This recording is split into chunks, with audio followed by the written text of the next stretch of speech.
Leak වුණාට පස්සේ අඬල වැඩක් නෑ.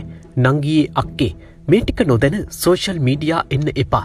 අද පණ වගේ ආදරය කරන කෙනා හෙට තරහකාරයෙක් වෙන්න පුළුවන්. අද ඔයාගේ ෆෝන් එකේ විතරක් තියෙන දේ හෙට ලෝකයක් බලන්න පුළුවන්. තමන්ගේ අතිශය පෞද්ගලික ඡායාරූප හෝ වීඩියෝ ලීක් වෙලා ජීවිතේ නැති කරගන්න තැනට වැඩ සිද්ධ කරගන්නේ නැතිව ඔළුව කල්පනා කරලා මේ විදිහට ඉන්න. සමාජ මාධ්‍ය පාවිච්චි කරන හැම කෙල්ලෙක්ම දැනගත යුතු රන් නීති 10ක් අද අපි ඔබට කියලා දෙනවා. අංක 1 යතුරුයි ඉබ්බයි විතරක් මදි මුරකාරයෙක් දාන්න. ඔයාගේ පාස්වර්ඩ් එක කවුරු හරි දැනගත්තත් එයාට account එකට log වෙන්න බැරි වෙන්න හදන්න පුළුවන්. ඒකට කියන්නේ two factor authentication කියලා. මේක on කළාම පාස්වර්ඩ් එක ගැහුවත් ඔයාගේ ෆෝන් එකට එන කෝඩ් එක නැතිව කාටවත් log වෙන්න බෑ. මේක අනිවාර්යෙන්ම දාගන්න. අංක 2 ඩිජිටල් පච්ච. හොඳට මතක තියාගන්න. ඔයා අන්තර්ජාලයට හෝ chat එකකට මුදාහරණ යමක් නැවත කවදාවත් 100%ක්ම කන්න බෑ. ඔයා යවන වීඩියෝ එකක් හෝ ෆොටෝ එකක් එහා පැත්තේ කෙනා සේව් කරගත්තොත් එයා ඒක ජීවිත කාලයේම ආයුධයක් කරගන්නට පුළුවන්. ඒ නිසා විශ්වාසය මත පදනම් වෙලා ඔයාගේ පෞද්ගලික දේවල් කාටවත් යවන්නට එපා.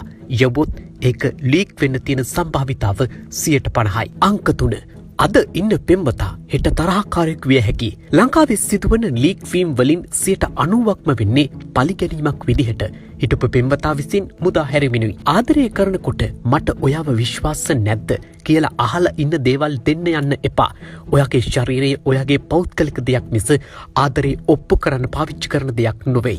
අංක 4 ඔයා ඉන්න තැන ලෝකෙට කියන්න එපා. ගොඩක් අය කරන්නේ කැෆේ එකකට ගිය ගමන් චෙකින් දාන එක. මේකෙන් ඔයාට අනතුරක් කරන්න බලන් ඉන්න කෙනාට ඔයා ඉන්න තැන ලේසියෙන්ම හොයාගන්න පුළුවන්. ෆොටෝ ගන්න විනෝද වෙන්න. හැබැයි ඒ ෆොටෝ ටික අප්ලෝඩ් කරන්න ඔයා ගෙදර ආවට පස්සේ. අංක 5 ඔයාගේ ෆෝන් එකේ ඔත්තුකරුවෝ අයින් කරන්න. ඒ කියන්නේ app permissions. ඔයා දාගන්න ෆ්ලෑෂ්ලයිට් app එකට ඔයාගේ ගැලරි එක බලන්න අවසර ඕනද? නෑනේ. ඒත් අපි නොබලා එලව් කරනවා. සැක සහිත ඇප් වලින් ඔයාගේ පෞද්ගලික ෆොටෝ හොරෙන්ම ගන්න පුළුවන්. ඒ නිසා සෙටින් ගිහින් privacy permission manager ගිහින් බලන්න කැමරාව සහ ගැලරිය පරිහරණය කරන්න දීලා තියෙන apps මොනවද කියලා. අනවශ්‍ය දේවල් එයින් අයින් කරන්න. අංක 6 cloud. ඔයා ෆෝන් එකෙන් ෆොටෝ එකක් මැකුවට වැඩක් නෑ. සමහර විට ඒක Google Photos හෝ iCloud එකට ඔටෝ බෑකප් වෙලා තියෙන්න පුළුවන්. ඔයාගේ Gmail එක කාට හරි අහු වුණොත් එයාට පුළුවන් ඒකේ තියෙන ඔක්කොම ෆොටෝස් බලන්න. ඒ නිසා අනවශ්‍ය දේවල් cloud එකකිනුත් මකන්න. ඒ වගේම email එකටත් two factor authentication දාගන්න. අංක 7 නාඳුනන link වලට රැවටෙන්නට එපා. ඔයාගේ ප්‍රොෆයිල් එක බලපු අය මෙන්න ඔයාගේ පරණ ආත්මේ කවුද බලන්න. ඔයාගේ දේවල් ලින්ක් බොහොමයක් ඔයාගේ පාස්වර්ඩ් එක උස්සන්න හදපු ව්‍යාජ ඒවා.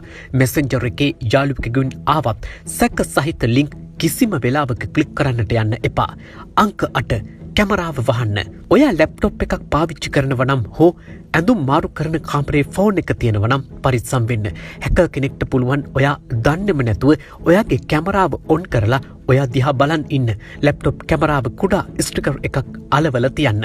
අංක 9 මිතුරු ලයිස්තුව සුද්ධ කරන්න. මුහුණ දැකලා නැති කවදාවත් කතා කරලා නැති අයව ෆ්‍රෙන්ඩ්ස්ලා කරගන්න එපා.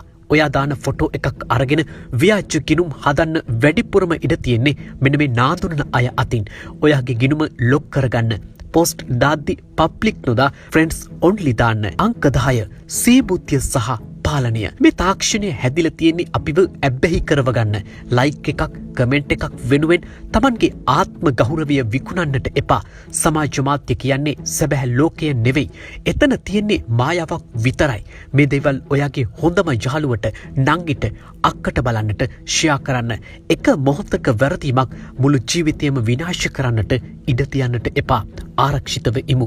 බුද්ධිමත්ව සමාජ මාධ්‍ය ඇතුළු ජංගම දුරකථන පාවිච්චි කරමු. අපි අද මේ ගෙන වීඩියෝව තුලින් ඔබට යම් තොරතුරක් දැනගන්නට පුළුවන් කියලා හිතුණා නම් මේ වීඩියෝට ලයික් එකක් දාලා මේ සම්බන්ධව ඔබ දරන මතයත් පහතින් කමෙන්ට් එකක් විදිහට පළ කරන්නට අමතක කරන්නටත් එපා.